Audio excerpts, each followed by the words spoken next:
గోవింద గోవింద గోవింద గోవింద.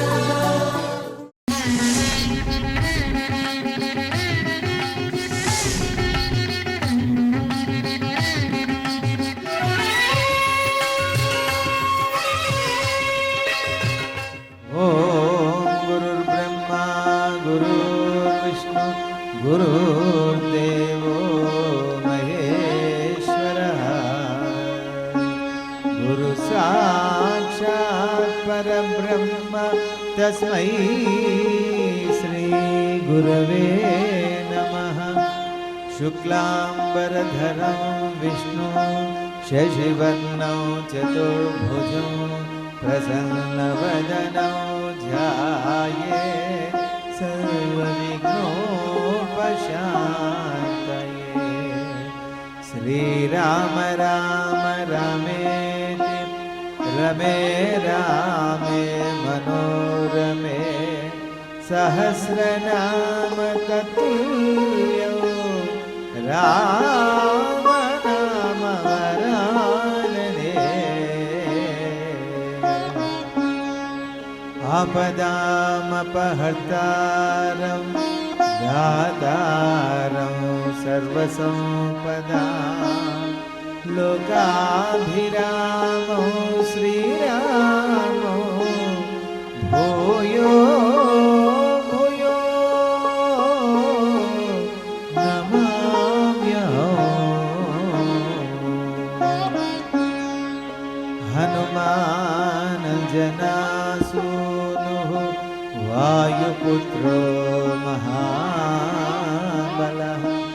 रमेशः फल्गुणशकः पिङ्गाक्षो अमितविक्रमः उदधिक्रमणश्चैव सीताशोकविनाशकः लक्ष्मणप्राणदाता च दशग्रीवश्च दर्पः द्वादशैतानि नामानि कपीन्द्रस्य महात्मनः स्वापकाले पठे नित्यं यात्राकाले विशेषतः तस्य मृत्युभयो नास्ति सर्वत्र विजयी भवेत्।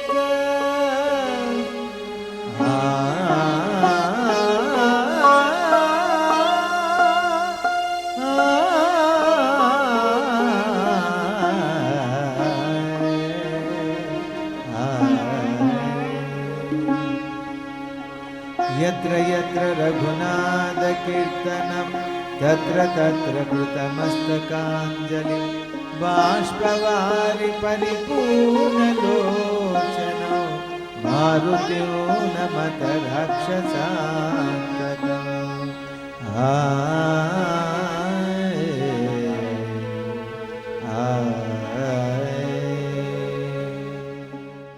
ప్రియ భగవద్బంధులందరికీ నమస్కారాలు. ఒక మంచి పని చేసినా ఫలితం మనతోటి ఉండిపోదు, ఓ చెడ్డ పని చేసినా దాని విముక్తి మనతోటి తీరిపోదు. అది వంశీకులకు కూడా ఎలాగొస్తుందో ఇది ఒక నిదర్శనం, ఒక ఆదర్శం. చేసినటువంటి మంచి పని ఎప్పుడు వృద్ధి చెందుతూ ఉంటుందని మైనాక పర్వతం నిదర్శనం. ఎప్పుడు నాశనం చెందదు, ఎంతకాలమైనా అదే మనని రక్షిస్తూ ఉంటుందని ప్రమాణంగా చూపిస్తూ ఇంకా మైనాకుడు కూడా అదే చెప్తున్నాడు. ఒక నరుని రూపంలో ప్రత్యక్షమై బతిమాలుకుంటున్నాడు. వానరోత్తమా ఒకసారి నిలుమా నాసికరాల శ్రమ తీర్చుకొనుమా కందమూలములు ఫలములు తినుమా నా పూజలు గొని మన్ననలందుమా కందమూలములు ఫలములు తినుమా నా పూజలు గొని మన్ననలందుమా శతయోజనములు పరిమితము గల జలనిధి నవనీలా దాటిపోగల శతయోజనముల పరిమితము గల జలనిధి నవనీలా దాటిపోగల నీదు మైత్రికడు ప్రాప్యము నాకు, నీదు మైత్రికడు ప్రాప్యము నాకు, నీదు తండ్రి కడు పూజ్యుడు నాకు. విషయాన్ని చెప్తున్నాడు. కనుక మనం ఇతరులకి సహాయం చేసేటప్పుడు కూడా ఆలోచనతో చేయాలి, కానీ తొందరపడితే ప్రమాదం అని ఇది కూడా ఒక సన్నివేశం. ఎందుకంటే ఉత్సాహంగా వచ్చాడు సహాయపడాలని, ఆగ్రహానికి గురయ్యాడు, సముద్రంలో కూరుకుపోయాడు, మళ్ళీ తెలుసుకున్నాడు, బయటకు వచ్చాడు, ఇప్పుడు బతిమాలుకుంటున్నాడు, తెలియజేసుకుంటున్నాడు. ఇంక ఏమంటున్నాడు, మిత్రమా నీకు సేవ చేయటం నా పూర్వజన్మ భాగ్యం అని, నీ తండ్రి చేసినటువంటి సహాయం వల్ల నా రెక్కలు కాపాడుకుని ఇక్కడ సురక్షితంగా ఉన్నాను. ఏ రకంగా అది కూడా వివరించి చెప్తున్నాడు, అనుమానం రాకుండా.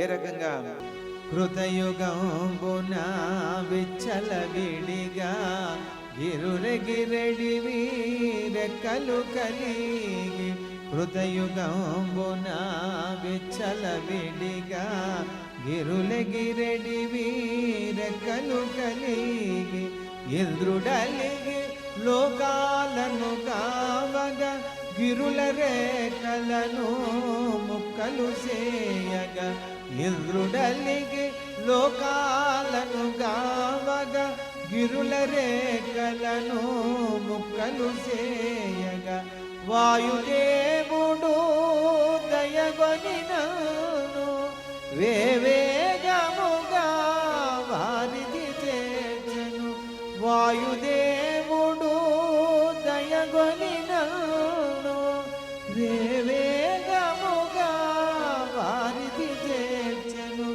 దాగియుండిని సాగరమందు, దాగియుండిని సాగరమందు దాచుకొంటినా రెక్కల పండు. నాయనా నీ తండ్రి చేసిన సహాయం వల్ల ఇక్కడ సురక్షితంగా ఉన్న నా రెక్కలు నేను కాపాడుకోగలిగాను అని చెప్తుంటే విషయాన్ని గ్రహించిన హనుమంతుల వారు ప్రియంగా పలకరిస్తూ చెప్తున్నాడు, మిత్రమా నేను రామకార్యార్థే వెళ్తున్నాను, ఇప్పటికే సమయం మీరిపోయింది, ఆలసించకుండా నేను ఆ తల్లి ఎక్కడున్నదో తెలుసుకోవాలి, నా రామచంద్రుడికి తెలియజేయాలి. అమ్మను చూసిన తర్వాత ఖచ్చితంగా తిరిగి మళ్ళీ ఇదే మార్గంలో వెళ్తాను, నీ ఆతిథ్యాన్ని ఖచ్చితంగా స్వీకరిస్తా, నన్ను మన్నించి అనుగ్రహించి పంపించమా అని ప్రియంగా పలకరిస్తుంటే ఆనందభరితుడే ఆ మైనాకుడు అనుగ్రహించి పంపిస్తున్నాడు. ఏ రకంగా, పర్వతోత్తముని కరమున నిమిరి పవనతనయుడు పలికెను ప్రీతిని, పర్వతోత్తముని కరమున నిమిరి పవనతనయుడు పలికెను ప్రీతిని, ఓ గిరీంద్రమా సంతసించితిని నీ సత్కారమో ప్రీతినితిని, ఓ గిరీంద్రమా సంతసించితిని నీ సత్కారమో ప్రీతినితిని, రామకార్యమై ఏగుచుంటిని సాధించు వరకు ఆగనడిని, రామకార్యమై ఏగుచుంటిని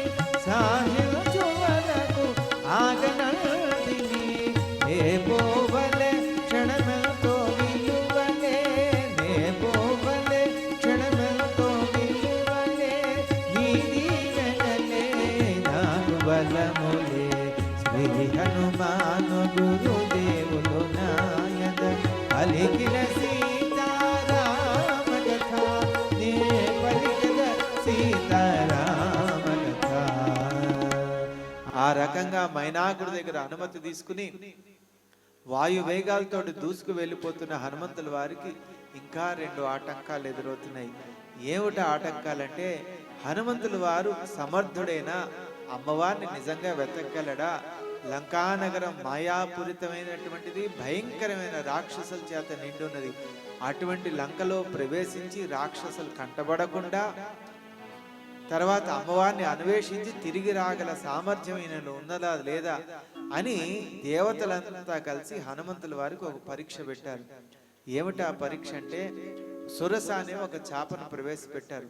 హనుమంతుల వారు వాయువేగాలతో వెళ్తుంటే ఆ సురస వచ్చి నోరు తెరిచి, ఎంతకాలం నుంచో నీ గురించి ఎదురు చూస్తున్నా, సాక్షాత్ బ్రహ్మదేవుడు నాకు వరాన్ని ఇచ్చాడు, నువ్వు ఇలా వెళ్తూ ఉండే సమయంలో నిన్ను మింగముని నాకు అనుగ్రహించాడు, నీ గురించి ఇంతకాలం నుంచి కూర్చున్నాను, ఇప్పుడు కనపడ్డా వచ్చి నా నోట్లో పడాల్సిందంటే వెంటనే హనుమంతుల వారు అంటున్నారు, నీ కోరిక నేను ఖచ్చితంగా తీరుస్తాను, కాకపోతే నాకు అవకాశం నేను రామకార్యార్థమై లంకానగరంలో వెళ్తున్న అమ్మవారిని వెతికి ఆ శుభవార్తను శ్రీరామచంద్రుడు చెప్పి ఖచ్చితంగా వచ్చి నీ నోట్లో పడి నీ కోరిక తీరుస్తా అంటే వినలేదు, అడ్డగించింది, ఆగ్రహించింది, అడ్డుపడుతుంటే హనుమంతుల వారి కోపం వచ్చింది. ఇంత నోరు తెరిస్తే ఇంత శరీరాన్ని పెంచాడు, ఆవిడ ఇంత నోరు తెరిస్తే రెట్టింపు శరీరాన్ని పెంచాడు. అలాగ ఒకళ్ళనొకళ్ళు పెంచుకుంటూ పోయి హనుమంతుల వారు ఉన్నట్టుండి సూక్ష్మ రూపాన్ని ధరించి ఆవిడ నోట్లోకి ప్రవేశించి గిర్రమని తిరిగి బయటకు వచ్చి, ఏది కోరుకున్నావో అది నెరవేర్చాను, ఇప్పుడు నువ్వు నన్ను ఆపడానికి వీల్లేదు, నన్ను పంపించక తప్పదని హనుమంతుల వారు చెప్తే, హనుమంతుల వారి యొక్క మేధాశక్తికి వీళ్ళంతా కూడా ఆనందంతో పొంగిపోయి అనుగ్రహించి పూల వర్షాన్ని కురిపించి, నువ్వు ఖచ్చితంగా అమ్మవారిని చూడగలవు, అటువంటి యోగ్యత నీకున్నది అని తెలియజేస్తున్నారు. ఏం జరిగిందో తెలుసుకుందాం.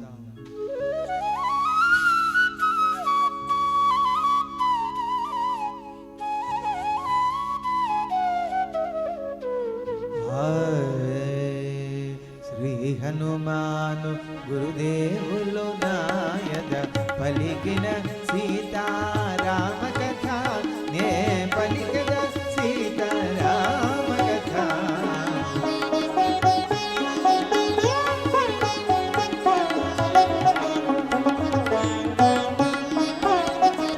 అనాయాసముగ అంబర వీధిని పయనము చేసెడు పవన కుమారుని, అనాయాసముగ అంబర వీధిని పయనము చేసెడు పవన కుమారుని.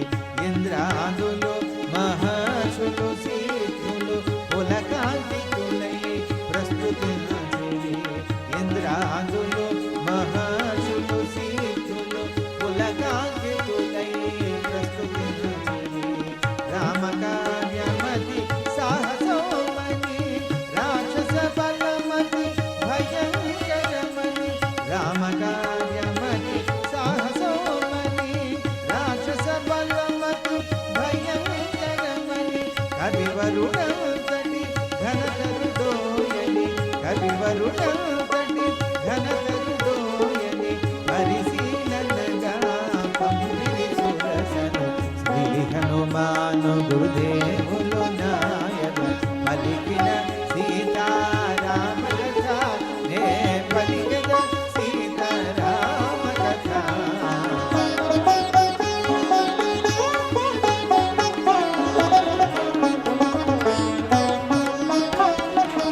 నాగమాత సురస ధనుజాగృతి గని ఎగసి మాట్లాడే హనుమంతుని గని, నాగమాత సురస ధనుజాగృతి గని ఎగసి మాట్లాడే హనుమంతుని గని, దేవతలో పిరి నిన్ను బృంగమని ఆకొని ఉంటిన నోటబడుమని, దేవతలో పిరి నిన్ను బృంగమని ఆకొని ఉంటిన నోటబడుమని, ఘోరమో కుశల నోటిని తెరచి క్రూరమో గలకు కోరలు మెరసి, ఘోరమో కుశల నోటిని తెరచి క్రూరమో గలకు కోరలు మెరసి, కేసరి సోకుడు చిరునగ బొలుగగ, కేసరి సోకుడు చిరునగ బొలుగగ, కరములు మోచి పలికెను తీరుగ. శ్రీ హనుమాను గురుదేవులు నాయన పలికిన సీతారామ కథ, నే పలికిన సీతారామ కథ.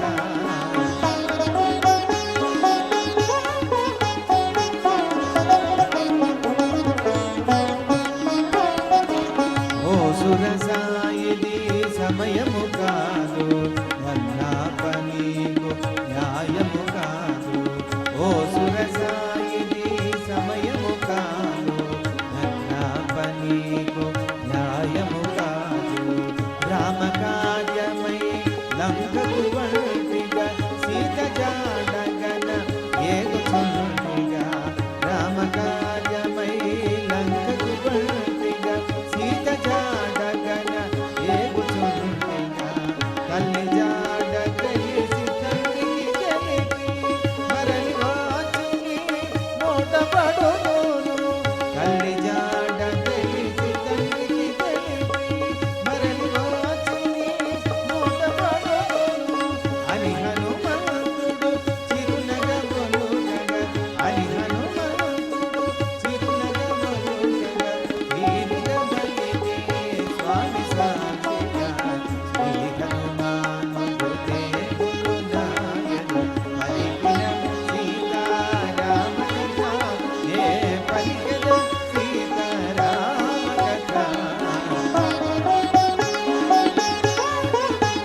విక్రమార్కుడై ముఖము చూచి వెలువచని జయుడై పవన కుమారుని సాహసముగని దీవించే సురస నిజ రూపముగని పవన కుమారుని సాహసముగని దీవించే సురస నిజ రూపముగని సాధు సాధుయని సురలును పిలుచిరి సాధు సాధుయని సురలును పిలుచిరి జయ హనుమాయని దీవెనలో సగిరి శ్రీ హనుమాను గురుదేవులు నాయన పలికిన సీతారామ కథ నే పలికిన సీతారామ కథ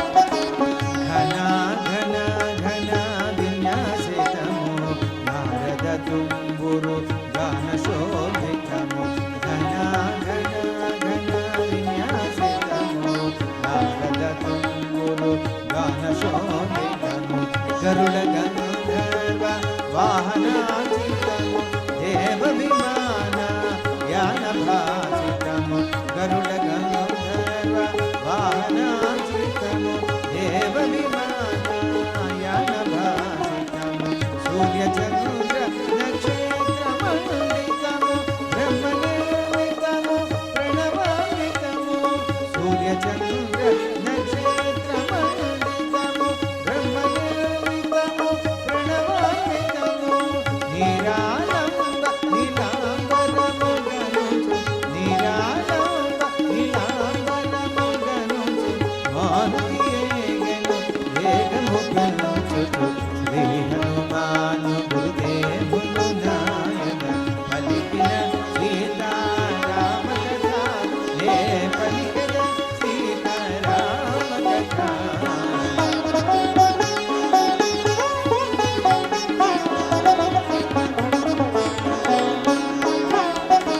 జలనిధి తేలే మారుతి ఛాయను రాక్షసి సింహిక అట్టే గ్రహించెను జలనిధి తేలే మారుతి ఛాయను రాక్షసి సింహిక అట్టే గ్రహించెను గుహలు హోను తన నోటి గరచెను కవివరుని గుంజి బృంగ చూచెను గుహలు హోను తన నోటి గరచెను కవివరుని గుంజి బృంగ చూచెను అతి బలవంతుని ఆంజనేయుని కదలనీయ కాంతికమల పరచెను అతి బలవంతుని ఆంజనేయుని కదలనీయ కాంతికమల పరచెను మును సుగ్రీవుడు గురుతుగా తెలిపిన మును సుగ్రీవుడు గురుతుగా తెలిపిన ఛాయాగ్రాహి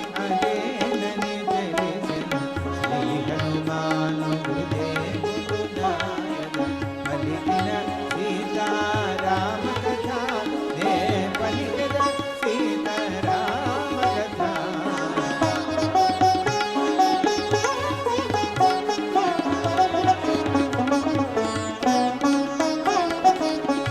మహామేధావి కవి కుంజరుడు షణ్ములో నాయ సూక్ష్మరూపుడు మహామేధావి కవి కుంజరుడు షణ్ములో నాయ సూక్ష్మరూపుడు మెరపోల మెరసి సింహిక ముఖమును చొచ్చి చీల్చి వెలివచ్చి నిల్చెను మెరపోల మెరసి సింహిక ముఖమును చొచ్చి చీల్చి వెలివచ్చి నిల్చెను సింహిక హృదయము చీలిక నాయను సాగరమున పడి పశువులు బాసెను సింహిక హృదయము చీలిక నాయను సాగరమున పడి పశువులు బాసెను దేవగంధర్వ సిద్ధగణములు దేవగంధర్వ సిద్ధగణములు పవన కుమారుని